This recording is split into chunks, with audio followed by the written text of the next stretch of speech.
My name is Zack. I live in Nairobi, more specifically in Donholm. That's where I stay with my family. My story is that one of crime. I'm a victim of crime. I got carjacked in the year 2004, January. I would say I'm in my 9th year on a wheelchair.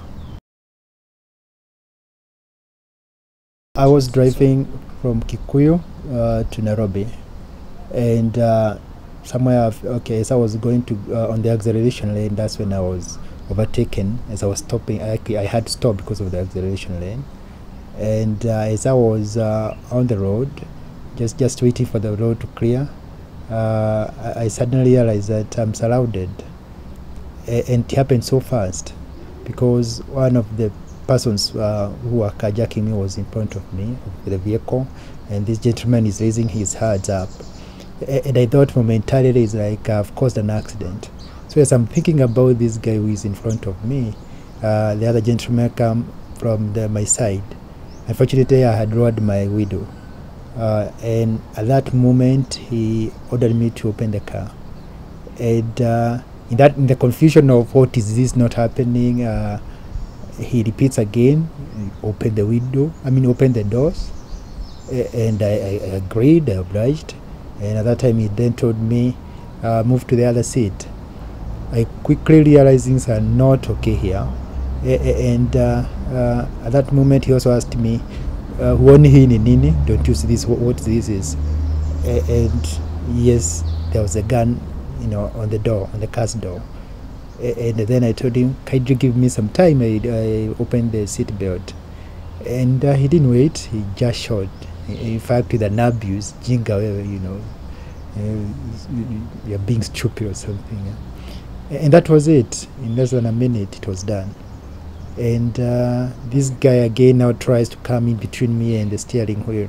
Meanwhile, that guy has already gotten into the vehicle on the passenger side.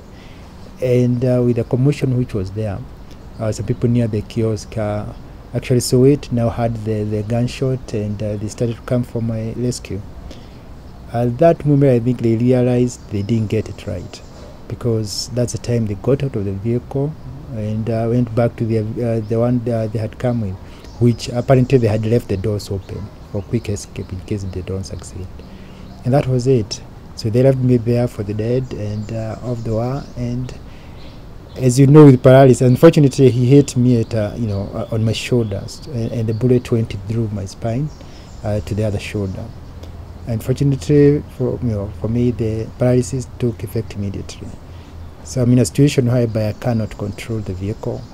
And at that juncture, the vehicle started now moving towards the road. Fortunately, for the people who were out to help, they did their best, I must say. And it took them, actually some of them, I'm told, they had to remove their clothes to slow down the vehicles, because now it would have even been worse, because the place is quite steep and the vehicles there come at a very high speed. And thanks to them, thanks to God, they were able to stop those vehicles. And this vehicle went and kind of made a diagonal, it crossed both roads. And then because of this separation of the roads, the dual carriage, that's what now stopped the vehicle. And it's from there I started getting help. So the Good Samaritans came and took me to hospital. It was from there then, because we didn't have the information of what happens once you get a spinal injury, or we didn't think what kind of accident we had suffered. It's like we started delaying with treatment. And definitely when you're in a hospital, you trust the doctor who is attending you and knows something or two. We took another day, to realize that, yes, things have gone bad. And it is at that time we started asking ourselves, what do we do next? Lack of information, I must say, is what really brings people down. Because much as we are in a hospital station, they're not telling us things, we need maybe to move to the next level of treatment.